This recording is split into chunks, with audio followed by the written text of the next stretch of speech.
Now on Coast TV News. Helping the homeless in Georgetown, the town's issues with state recommendations. Bathhouse complete, more upgrades in Cape Henlopen State Park. Cruisin Ocean City kicks off. That's a lot of fun to watch. The cars that rolled into the inlet today. Right now, we're keeping a close eye on just how dry and how drought we're about to be. This is Coast TV News at 6.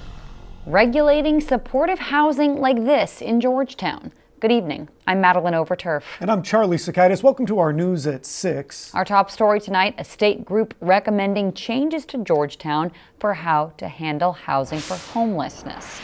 The Delaware Interagency Collaboration to End Homelessness was launched by Governor Matt Meyer last year. The state group reviews homelessness programs, policies, funding, and services. Coast TV News' Brandon Ferguson live in Georgetown. Brandon, the group sent a report and recommendations specific to the county seat.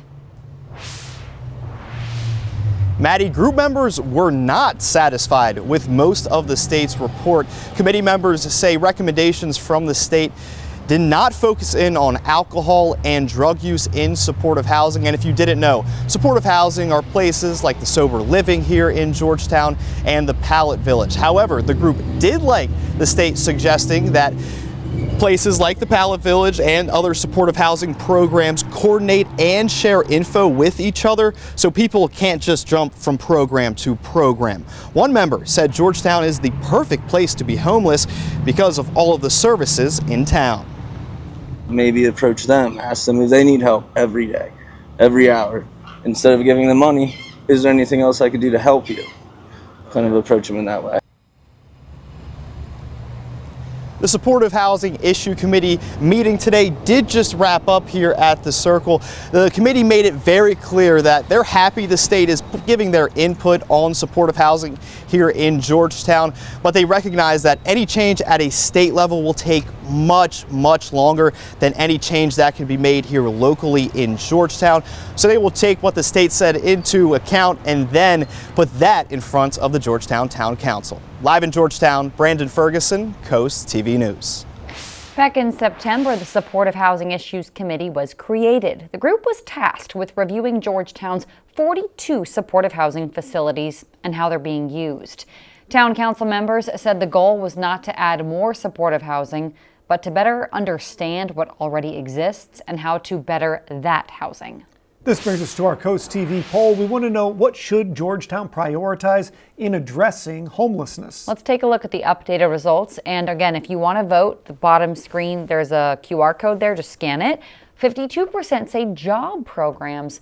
26% say affordable housing, 15% say mental health care, 7% say shelter upgrades. Here's Jim in Milton, who says homeless people do not want to be homeless. It could happen to anybody. Job training and placement would help a lot of homeless. If you haven't voted yet or left a comment, we'd love to hear from you. CoastTVnews.com or our app, and we'll update you tonight at 11. High-end cars were making the slow roll past the beach this morning as part of the 36th Cruisin Ocean City Car Parade. Coast TV News reporter Drew Bellinger live in Ocean City. Drew, cars started making their way down the boardwalk as early as 8 a.m. Charlie, today's been an absolute blast down here at the inlet, but as you can see behind me, there are some folks starting to file out for today, and even further behind me, there are some tarps that have been set up as today's festivities here come to an end. As you'll see now on your screen, this is some more video from the parade earlier this morning. Hundreds of cars rolled down the boardwalk as people lined both sides to watch their favorite cars go by. Now, my personal favorite were some of the older Mustangs that I saw, but the fun didn't end with the parade. Some vendors were on site selling car parts and others selling car-themed home decorations. For the serious gearhead and even the most casual car fan, the spectacle dropped a lot of jaws. Somebody will tweak it, change the color, change something in the engine. That's a lot of fun to watch. So if you walk through here, you can see the same cars and how it's modified, and it's to that person's own preference. If you missed today's parade, don't worry, there'll be two more, one tomorrow morning and one Saturday morning, both at 8 a.m. Now, I was here at around 7 a.m. this morning, and parking was a little hard to find, so I recommend getting here just a little bit earlier than that. Live in Ocean City, Drew Bellinger, Coast TV News. Dog parents in Ocean City, listen up. Today is the last day for dogs on the beach and boardwalk. They will be back allowed October 1st. There's a spot just for them, though, the Ocean City Dog Playground, located at 94th Street and Bayside, offering daily, multi-day, and annual passes, but you do have to register. And up the coast in Rehoboth Beach, dogs getting a little extra time as the summer rules don't kick in until May 14th. This is for the beach and the boardwalk. In the past, May 1st was the first day the dogs weren't allowed. So this is a change, and it's important to remember that the boardwalk signs are not yet updated. Things to know, the McBride Bathhouse Boardwalk is done. You can see it there at the top of the screen. Cape Henlopen says the boardwalk now open, people enjoying it. The bathhouse itself, though, that will be open for visitors starting May 1st. Let's go ahead and take a live look outside right now into Ocean City. Our First Alert Chief Meteorologist Paul Williams joins us now with a look at our forecast. Good evening, Paul. Is there ever such a thing as too much of a good thing? Great deal of sunshine, wonderful situation, but I mean, we're really in desperate need of precipitation at this point. We are literally pining for some precipitation. In Ocean City, we're dry and the winds have died down a bit for us, so that's at least helpful. And we're going to drop to 56 degrees by 10 o'clock with scattered cloud cover. Just to kind of revisit, hey, we had a high of 70 for the today, and 71 is the norm. So we're back to the normal temperatures, but we're nowhere near the normal precipitation. I mean, we're at 67 in Millsboro right now, 61 in Lewis, 68 in Milford. But as you take a look at what's happening, we have cloud cover in place, but no rain. These clouds are a bunch of empty promises, and we need the promise of some precipitation pretty soon. I'll talk about just how dry and drought we are in our next weather segment. Thank you, Paul. Check this out. A truck drove into the Broadkill River this morning near the Milton Theater. Milton Fire was on scene, as was Milton Police. Crazy video here. The call was dispatched just around 10:30 a.m. The truck went through the bollards and went into the water. Two Good Samaritans, including a barber at a nearby shop, rescued the driver after the truck went underwater. Heard him screaming he couldn't swim, so just climbed on top of the hood, pulled him out of the driver's door, and there's actually another guy that was here earlier. He pulled him out the back also. The truck was pulled from the water shortly after 11 a.m. Driver was not hurt and didn't go to the hospital, according to first responders. But the boardwalk, it's damaged, as you can see. Two people were injured after a head-on crash in Ocean City this morning. Our Coast Copter was over the scene. You can look at the damage here. You see it right there on your screen. This was on Coastal Highway near 127th Street. Ocean City police say around 8:40 a.m. an SUV was driving the wrong way in the southbound lanes. When it hit that pickup truck, people say the SUV had just left the scene of another minor collision. Both drivers were flown to hospitals for their injuries. That area of southbound Coastal Highway was closed for about 2 hours. This is a planned overpass for Route 113 and Seashore Highway. It's by Del Tech in Georgetown. DelDOT says that intersection is one of the most dangerous in the area. The agency hopes that the proposal will help alleviate traffic and keep everybody safer, but drivers are a little split. I think we're spending a lot of our time and money to satisfy tourists, and we're losing something that can't ever be replaced, and it makes me sad. DelDOT says utility work for the project is already taking place. The agency hopes to break ground on that overpass sometime this summer. And we're just getting started this evening. Celebration in Milford as the Food Bank of Delaware churns out the next crop of graduates heading to restaurants around Delmarva. And drought conditions across the Delmarva Peninsula are getting worse. I'll update you on the latest.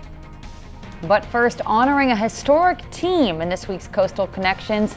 It's 45 years ago for a team recently recognized for their achievements, when we're back in just 60 seconds.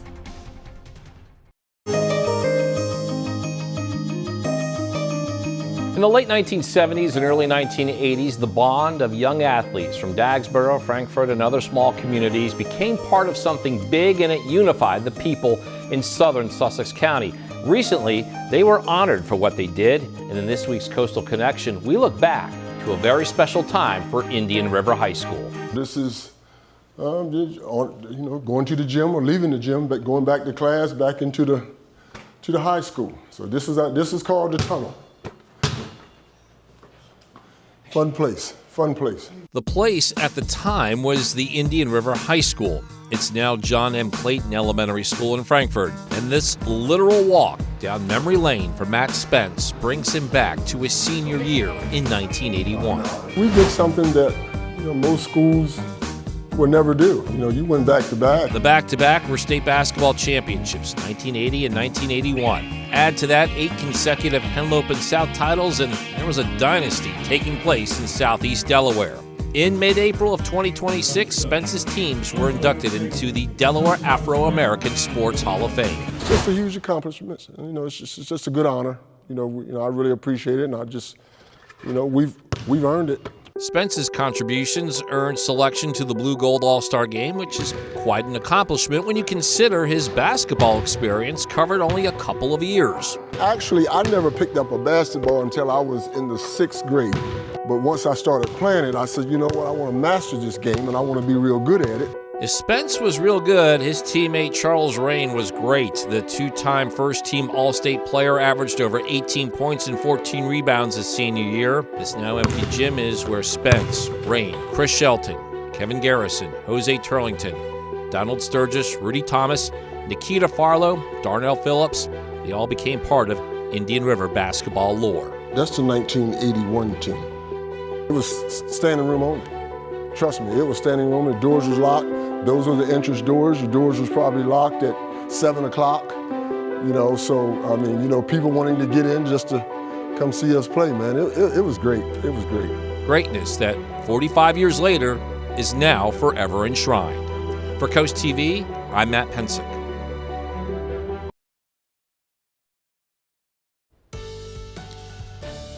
We are in need of precipitation in a major way because we're now falling woefully behind our normal pacing of precipitation for this time of the year. It's not only a comfort level, but it's dealing possibly with the crops and harvesting and all that kind of stuff, just getting the crops going in the first place. That magic ingredient is indeed that rainwater. 60 degrees in Salisbury by 9 o'clock. Partly to mostly cloudy skies by then. We have a mixture of clouds that's pushing through, but it's beginning to thin out even a little bit more as we progress a little throughout the evening hours. But we will see a good deal of clearing and quietness that will occur. We have precipitations falling well to our south from a more regional standpoint. But as far as our opportunities for rain, they're looking at 0 to zilch until we get to maybe Saturday. And even that's looking a little wonky at best.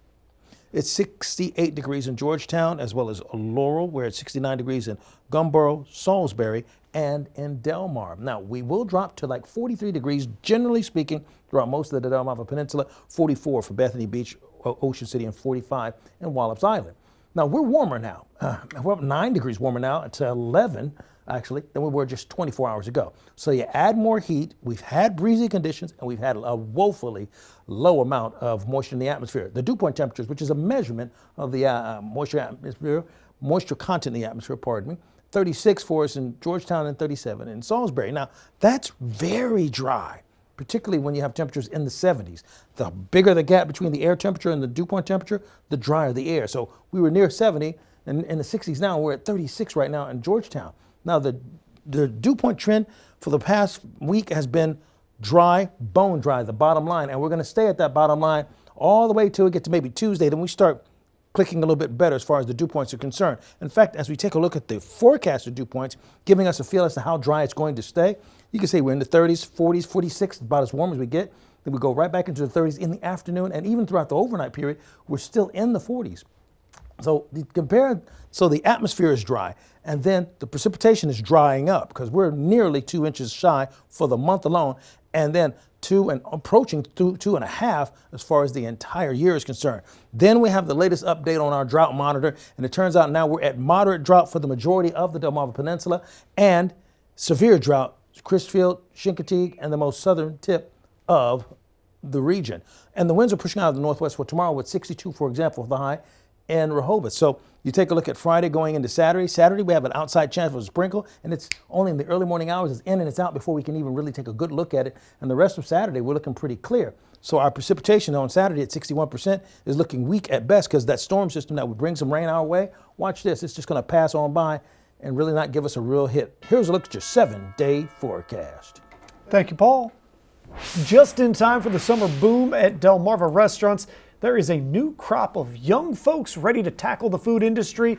Today was graduation at the Food Bank of Delaware. It is for students who have successfully completed its culinary and warehousing logistics training program. It's a 14-week course. Students spend 12 weeks at the school, then 2 weeks getting their feet wet at restaurants. They learn everything. They learn we call it the basics, but they go through from knife skills, meat fabrications. They learn the 5 mother sauces, soups, stocks, so they learn all the basics here. So when they go out into the field, they have the basics to kind of build on those. Some of these graduates will go right into jobs as line cooks or prep cooks. Some even have gone on to be sous chefs and executive chefs. The Delmarva Sports Network from the Wawa Studios. Good evening, Delmarva. Happy Thursday. Tonight, the Philadelphia 76ers have their season on the line again, but this time at home. After going down 3-1 in this first round series with the Boston Celtics, suddenly the Sixers have a bit of new life. On Tuesday night, in Joel Embiid's second game back from appendix surgery, the former MVP went off for 33 points and dished out 8 assists to lead the way for Philly.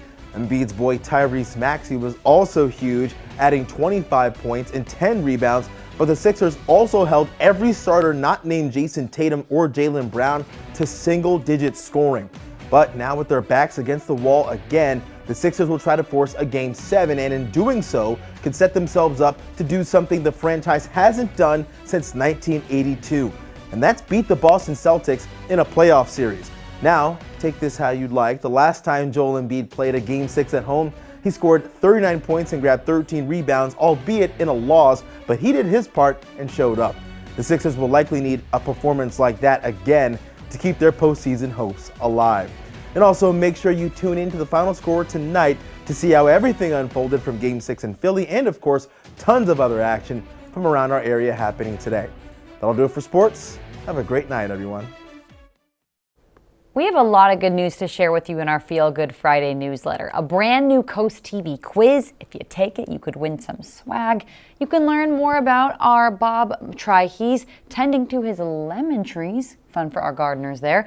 And our friends at Coast Life have a seagull squawking competition. Charlie laughs even though he did it, right? And we have your cool things to do, so all your weekend plans are in one little newsletter. All of that and more each Friday, but you have to scan that QR code if you want to hear Charlie sound like a seagull. Did you win? Not only did I not win, I finished dead last. Okay, but maybe even more of a reason to subscribe. Scan the QR code, coasttv.com/signup.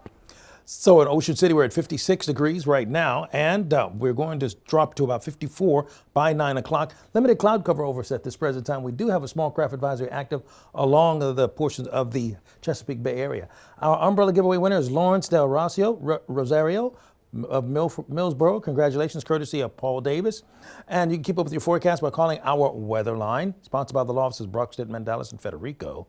And here's a look at your exclusive 10-day forecast. 67 degrees for the high on Friday with some sunshine. Cloudy skies staying persistent on Saturday. Then we'll start warming up a little bit more as we get a little closer towards Monday going into Tuesday. Cinco de Mayo is going to be actually the pick day, believe it or not. 76 for the high, mostly sunny skies. And another round of rain, which is desperately needed, kicks off Wednesday and will continue going into Thursday.